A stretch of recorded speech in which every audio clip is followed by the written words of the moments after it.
Hey everybody, this is Maxine Taylor with another edition of Move into the Magic. And I have one of my favorite people as my guest today, Melissa Joy Jonsson. So many thousands of you know Melissa Joy. She's, of course, a brilliant author, brilliant speaker, an inspirational leader. Since 2008, she's been helping to transform the planet through webinars, seminars, and she is the founder and instructor of Joy Seminars. You've read her books, The Little Book of Big Potentials, Joy, Practically Speaking, Practical Play, Heartfelt Centered Way. I could go on, but she's not here to talk about those books. She's here to talk about her brand newest book, The Integrity Effect. Isn't that a grabber? The Integrity Effect. Melissa Joy, as you know, is passionate about inspiring everyone to realize your true, authentic self. And this incredible new book is so filled with love and light and wonderful examples that I am going to stop introducing her and let her tell you about it. Melissa Joy, welcome to Move Into the Magic. Well, thank you, Maxine, for the beautiful introduction. And as always, I'm delighted to be here and be in one of my favorite conversations. So thank you. Oh, you are welcome. First of all, darling, the title right away, The Integrity Effect.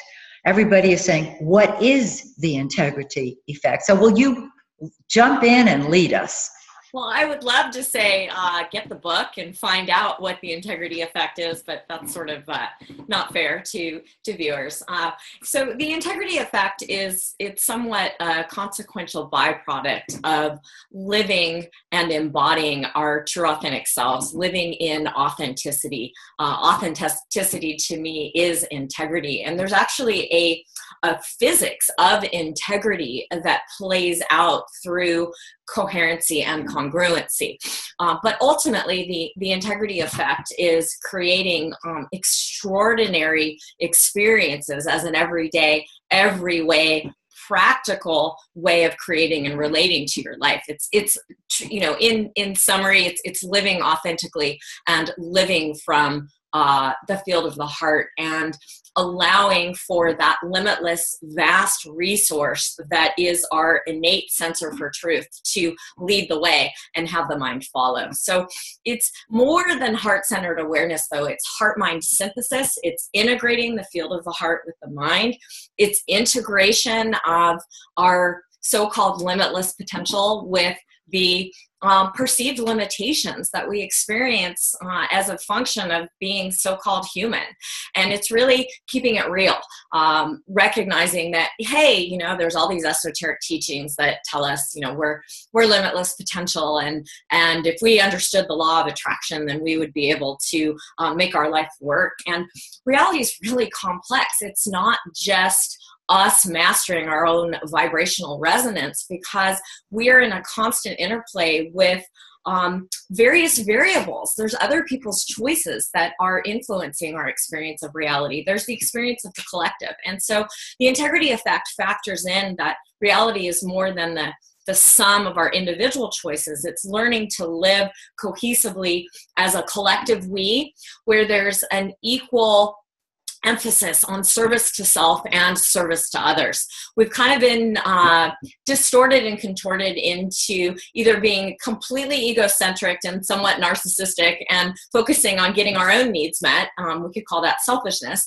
Or we've gone the other end of the spectrum and we've gone all into a life of service where we put other people's wants, needs, and desires before our own. And really what's put forth in the integrity effect is the symmetry of equal service to self, equal service to others, living from the heart and embodying our own unique soul signature that's here to show the universe something that it's never seen before.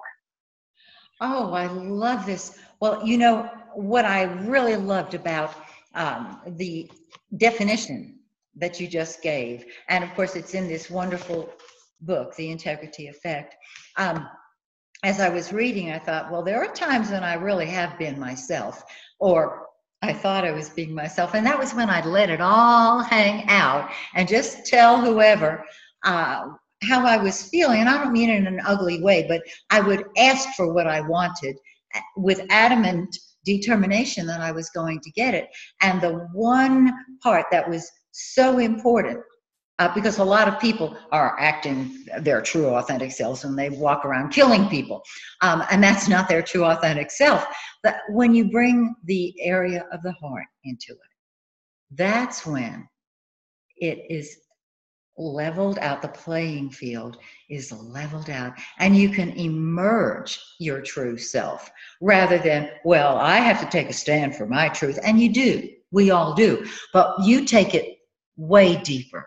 Yeah, well, a lot of what you're talking about is it encodes for taking a stand where we put our truth, we force our will onto someone else. It's actually not a facet of heart-centered awareness and grace. It's really a facet of force, and it's something that I refer to as surrogate power, which I talk about extensively throughout the book, and that's not living from the heart. And oftentimes what happens when we encode for righteous indignation. We're like, I'm going to speak my truth. And really what ends up happening is we encode for all the times that we felt marginalized or disempowered, or where we shunted our truth because we were embroiled in some pattern of manipulation. And there's a tremendous opportunity for everyone to step into a cohesive and congruent relationship with themselves. And when we are in that type of a relationship where we're basically a house undivided within ourselves, well, then speaking our truth, living our truth, true authentic expression, that's just a natural byproduct of that. And it isn't an experience that we need to do in order to feel validated. The energy behind what you were describing, it was like, I'm going to speak my truth so that I can feel validated, rather than speaking my truth is just what I do. It's just a natural consequence of honoring myself, listening to myself. Because when we speak our truth, it's less about other people hearing us and more about we hearing ourselves and then expressing accordingly. Does that make sense? Oh, it absolutely does. And as you were explaining that so beautifully, I flashed on what is going on today. There's a lot going on today in our world. And I was thinking about the women's movement, the Women's March, which took place the day after Trump was inaugurated. And I remember when that began in the 60s. Here in Atlanta and around the country, and in the 70s as well. And a lot of us got very, very caught up in that and can easily become caught up in it again. How would you help somebody, or what would you say to somebody who keeps her pink pussy hat close by, just in case she needs to whip it on in a hurry? Well, first of all, please listen carefully to any response that I give, because if you're open from your heart and you listen, then you'll be in receivership of the information. There has been a tremendous uprising that has been occurring in reaction to the intensification of the contrast and the results of the election. And there's nothing wrong with the so-called resistance movement. Where we can potentially trip ourselves up is in the consciousness that we hold when we are aligning with the so-called resistance. Because if we're aligning with resistance from a space of polarity and duality, where we're going up against the resistance, and we're going up against the resistance based on all the times we've been marginalized and objectified and felt made to feel as though we are less than, or that we're disempowered, then we're actually amplifying the very thing we're going up against. And we're holding a divided consciousness, which then seeks to amplify division that perpetuates through absolutely everything. And so what I tell my students, what I tell myself, what I tell my family members, what I offer to anyone and everyone is that the consciousness we hold matters more than the actual choices that we make. Now, certainly we want to make choices that are congruently aligned with that consciousness. But if we embody a consciousness of division, and we're going to resist something, we're actually going to perpetuate the division that we are wanting to ameliorate and that we're wanting to unify. Whereas if we hold a state of unity, which is the natural byproduct of heart-centered awareness, it is there is no polarity in the field of the heart. It's just unity consciousness. When we hold that state of unity, and then we choose consciously what we are willing or not willing to show up for, and we hold within our field the situations and circumstances that we're aligned with, well, then when we say, this is not okay, this is not something that I'm willing to participate in, it has a completely different energetic signature, and it creates a completely different ripple effect. So please do not sit on the couch and say, there's nothing I can do. And Melissa said, please don't, resist what appears to be happening at the level of the collective. Absolutely take action.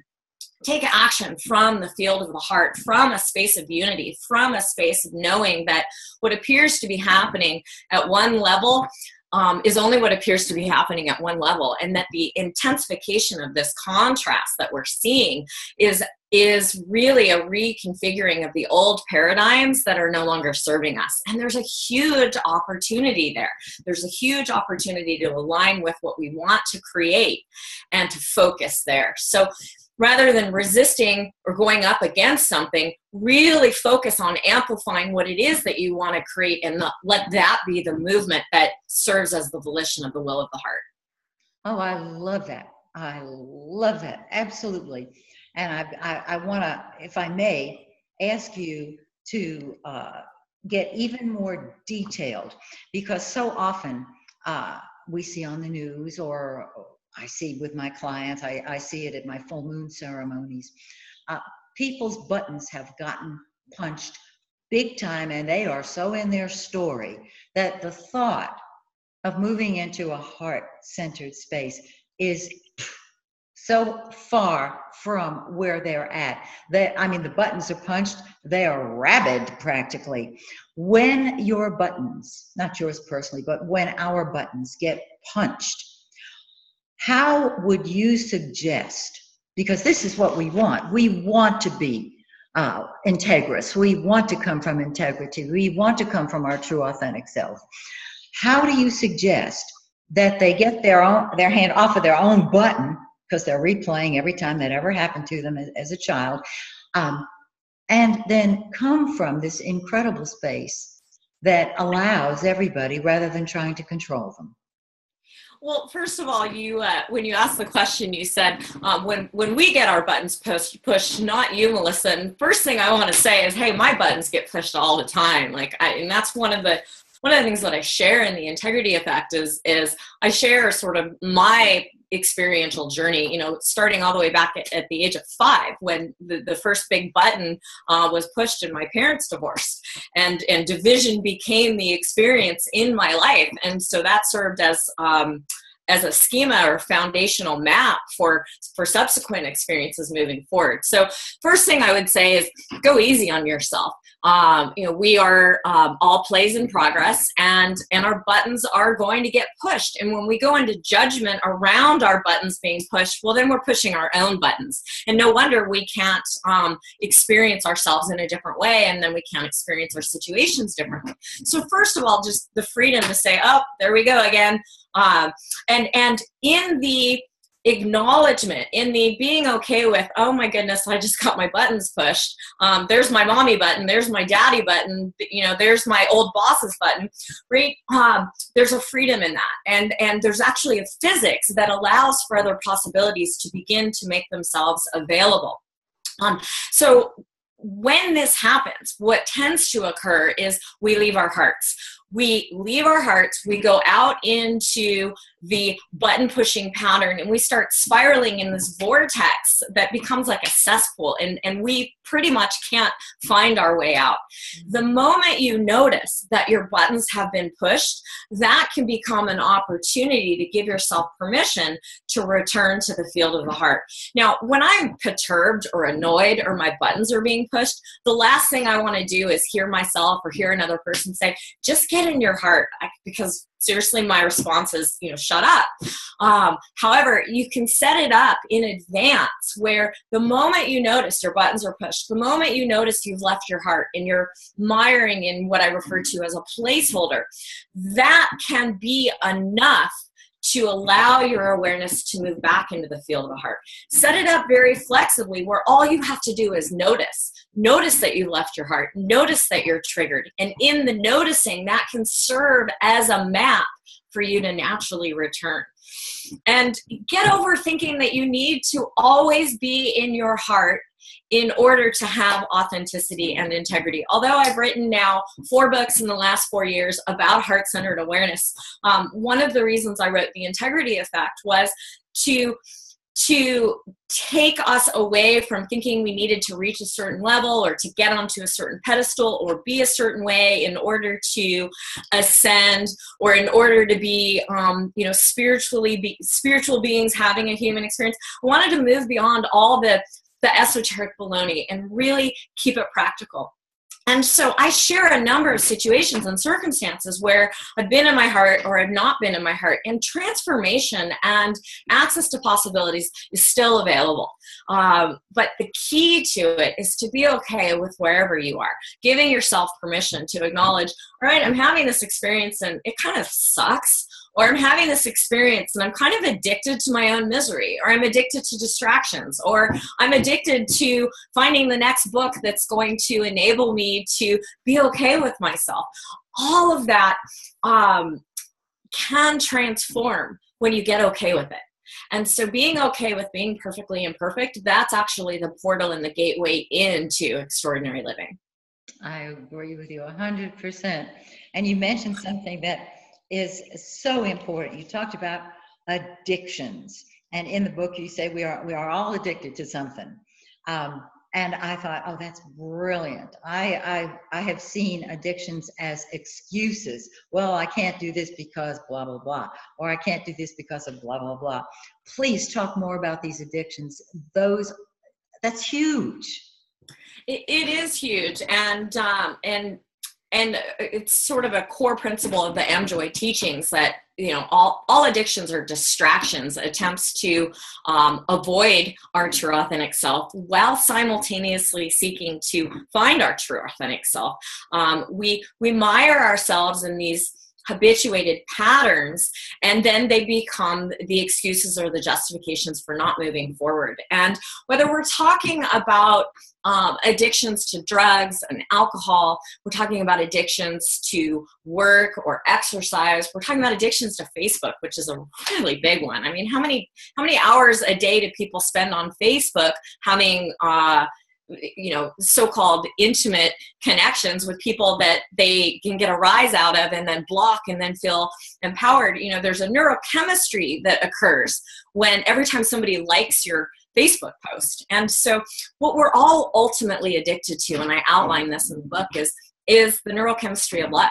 And when we bring love to the equation, predominantly self-love, which is a hard one, well, then that's really the only addiction worth keeping. And so what is mapped throughout the course of the book is how to come into a cohesive, self-loving relationship. And there's a lot of encoding that occurs in the book, but being able to approach our addictions from a space of non-judgment, recognizing that it doesn't matter what the addiction is. Certainly some addictions have more consequences than others, but all of them are forms of distractions.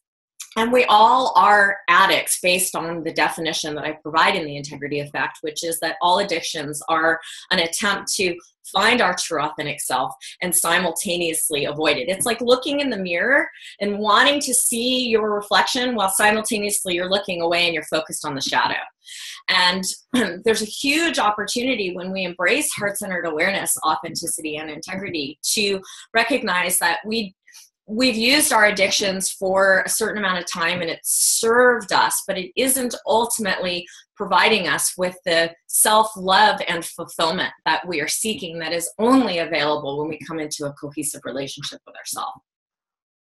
And this book, this wonderful new book that she wrote, The Integrity Effect, really, I think, will help people to do that.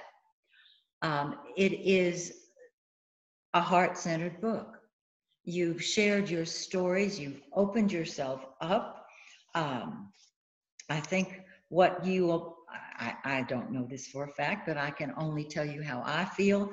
I think that people will fall more in love with you because you are coming from your true authentic self in this book. The energy is just wonderful. And which is why, of course, I've asked you to please be my guest.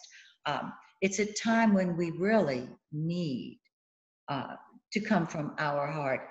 And you remember years ago, there was this wonderful book that came out that's entitled, I'm Okay, You're Okay. I do remember that book. I remember actually the day that I received that book. Really? Yeah, it was gifted to me, so I do remember that. What I teach my students is there's nothing wrong with you, deal with it. I mean, which is a funny way of getting to the fact that you're perfect just like you are.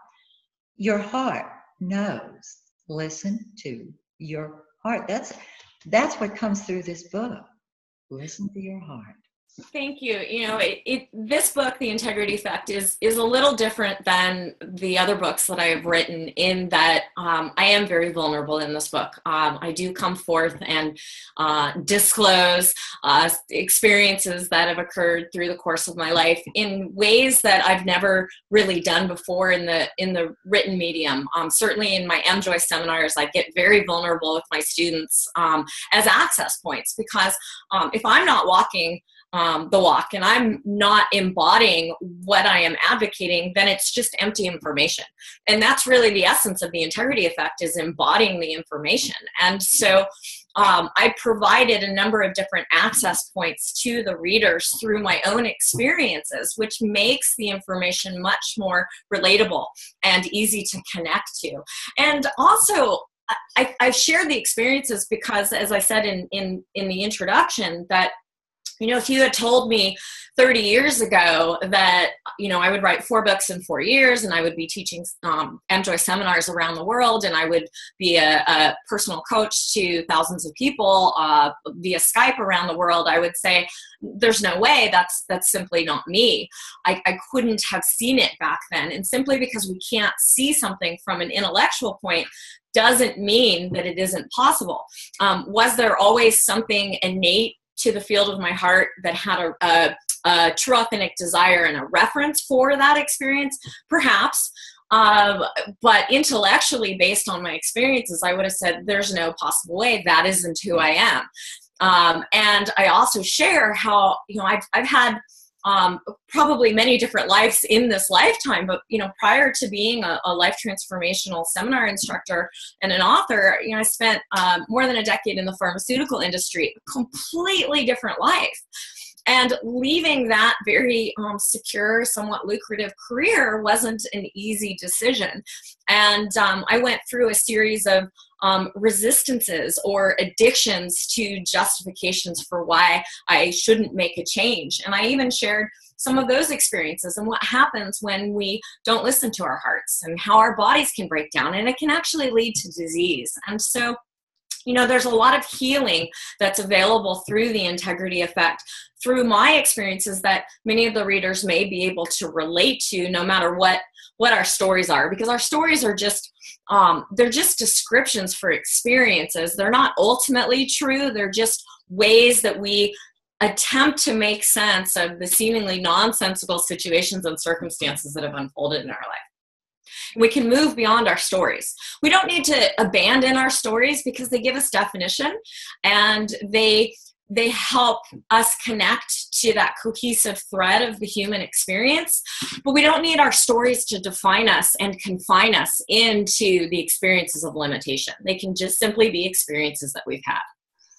And I think the joy, the true joy, comes when, and I'm sure you have shared so much of this with people, when you realize, yes, I'm back in my story, and you move past it, the feeling of freedom, of love, of exhilaration, of joy, of peace has got, I mean, that's how I always feel. It's like, oh, and you don't have to solve the problem. You've eliminated the problem. You've moved past the problem. And for me, I know when I'm in my story. There's not a question, because the difference between being in my story and coming from joy, coming from the heart, is diametrically opposed. There's no question about it. And I think as people become familiar with how they feel when they're centered in their heart, coming from their heart, and the ripple effect that it has on the people around them, so many times they're surprised by the fact that they are able to transform without saying a word a situation that prior to that event, of that moment, was perhaps volatile.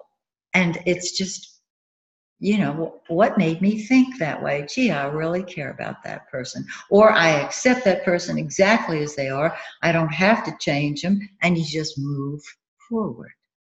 Absolutely. And, you know, there's a tremendous amount of practical play that's shared in the integrity effect. And I even map some of the exercises that we do in the live seminars, not as a duplication of the seminars, but to give people access to the ease and simplicity that heart-centered awareness can bring forth. And I'm often astounded at people's responses to the simple exercise of being in the problem versus being in the heart, and how when they move their awareness into the heart, it's like the problem dissolves or it evolves into something different, and there's often not much to do. And so they often will come back to me and say, is it really that simple? I can't believe how easy it was and how natural it was. And I said, yeah, it's as easy as breathing. We make things complicated. You know, you and I talked before we did this video, and I've carried this book around with me since it arrived. And as you know, I'm teaching Star Camp, and I thought, I do not want to do webinars. No, I really don't. I like doing it one-on-one personally. No, this is how I'm going.